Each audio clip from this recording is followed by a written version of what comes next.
Sin City, c'est la ville où on entre les yeux grands ouverts. Sinon, on n'en ressort jamais.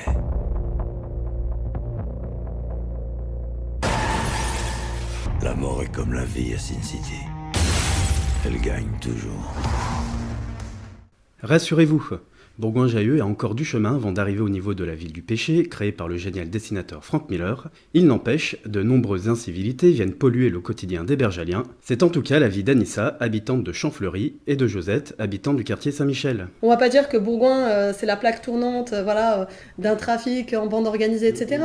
Mais en fait, comme j'ai rapporté, c'est les petites incivilités qui sont pénibles. Parce que les grosses incivilités, à la rigueur, vous les traitez, c'est du flagrant délit, etc. Mais ces petites incivilités, c'est ce qui pourrit en fait le quotidien des gens. C'est ennuyeux parce que je vais vous dire, ça dévalue notre quartier et nos maisons et nos résidences parce que les gens ne voudront plus venir habiter là.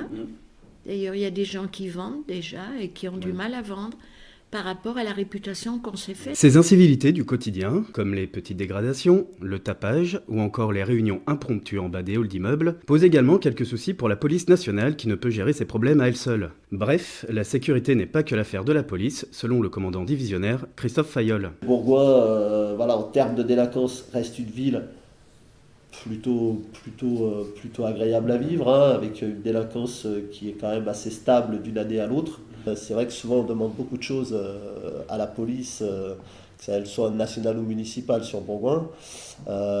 Mais c'est vrai qu'on ne peut pas tout résoudre à notre niveau et c'est vrai qu'on a besoin aussi des autres acteurs qui interviennent dans les quartiers. Attention, la sécurité, c'est pas que la police nationale ou municipale.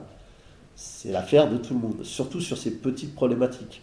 Mais pourquoi est-ce si compliqué pour la police d'endiguer ces petits désagréments du quotidien ? Peut-être parce que la notion du vivre ensemble s'est quelque peu délitée ces dernières années. On ne traite pas les gens comme ça.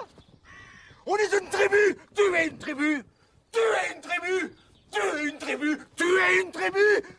Je suis une tribu. Non mais arrêtez de vous disputer, c'est puéril, on dirait des puéricultrices. La difficulté des quartiers aujourd'hui, c'est que la sociologie, elle a évolué. C'est-à-dire que avant, les gens vivaient dans leur quartier de très nombreuses années, s'impliquaient beaucoup dans la vie collective. Au jour d'aujourd'hui, c'est vrai que c'est beaucoup plus individualiste et chacun a tendance à rester chez soi et méconnaît son voisin. Et c'est ce qui crée souvent des tensions. Donc nous aussi, le but quand on a les représentants des quartiers, c'est de leur dire créez du lien entre vous. Parce qu'évidemment, quand les gens se connaissent, on se sent responsable de ce qui peut arriver à l'autre. Donc, on a plus de facilité à vivre ensemble. Comme la montre à son tic-tac, le gendarme a sa tactique. Attendez un peu que je vous explique la tactique du gendarme.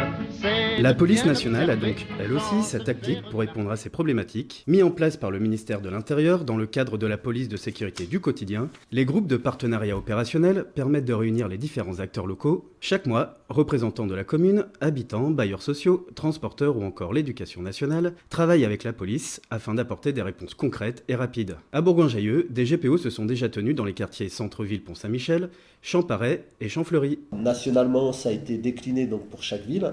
Le but de ces groupes de partenariat opérationnel, c'est de faire soit par quartier, comme on a décidé de le faire à Bourgoin, soit de le faire par thématique sur certaines grandes villes. Le but, il est d'évoquer donc les problématiques majeures qui se posent dans certains quartiers, certains endroits de la ville, et de trouver des solutions qui sont effectivement en partie faites par la police, mais également par tous les autres acteurs qu'on vient de nommer. Pour nous, c'est quelque chose qui va durer dans le temps, parce qu'en fait, le GPO a eu vocation aussi à regrouper plusieurs instances qui existaient aussi déjà. Quand on se disperse, on perd nos moyens, on perd l'efficacité. C'est aussi à la police de faire des contrôles, de relever les infractions, de mettre une action plus ciblée sur un problème afin de le résoudre dans un laps de temps court. C'est-à-dire qu'on met des moyens supplémentaires sur les problématiques qu'on identifie lors des GPE. D'accord, mais pour être concret, quel genre de moyens supplémentaires ? On a commencé mi-septembre avec, par exemple, on avait pris le thématique, c'était le quartier centre-ville, Saint-Michel.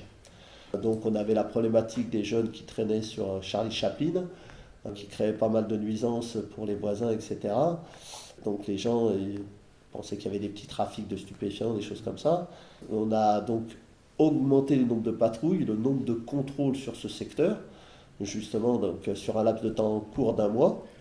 Donc on a mis plusieurs patrouilles par jour, plusieurs opérations de contrôle, soit libres, soit sur réquisition du procureur, en fonction de ce qu'on constatait.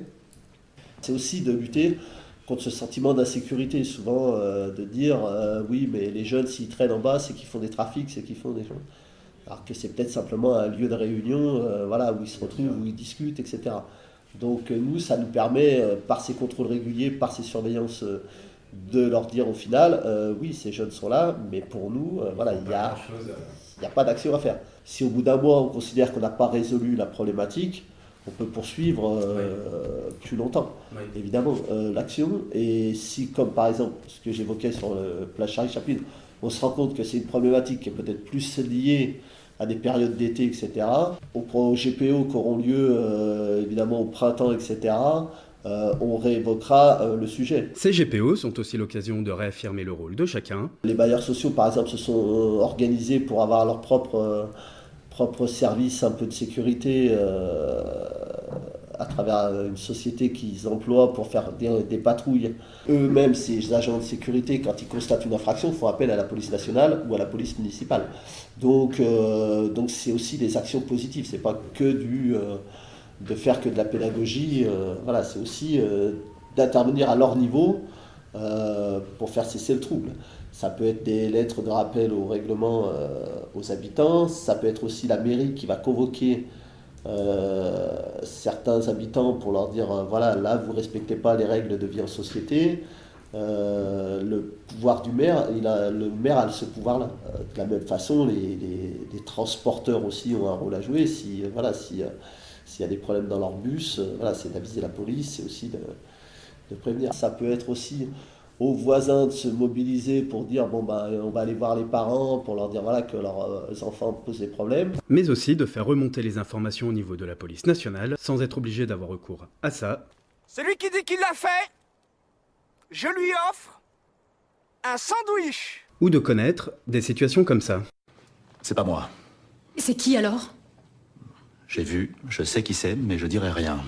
La police nationale, elle n'a pas la science infuse et elle a besoin d'informations pour savoir où se trouvent situés les problèmes et où privilégier son action.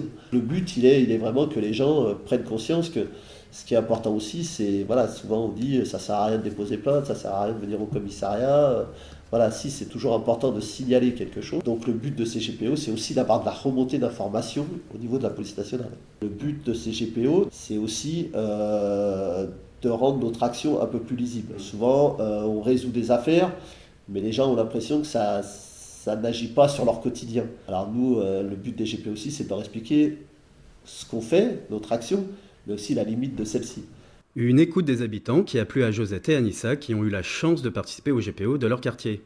Moi je pense qu'ils ont vraiment pris en considération, même la police ont pris en considération et je trouve que c'est intéressant d'avoir des habitants du quartier qui participent et d'avoir en face de nous les acteurs principaux de la ville, donc le maire, les policiers, le gardien de la paix, etc. Donc ça a été vraiment une réunion très très intéressante. C'est une très bonne initiative. Moi je peux aller que dans ce sens-là.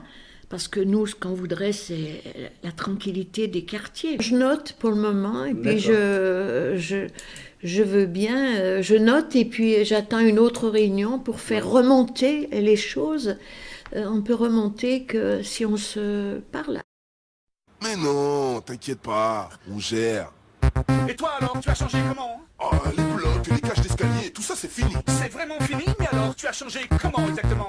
Je crache plus par terre. Même si les GPO semblent fonctionner et se répéteront dans d'autres quartiers de la ville durant l'année, ce dispositif ne doit pas faire oublier que nous avons tous un grand rôle à jouer dans la diminution de ces petites incivilités.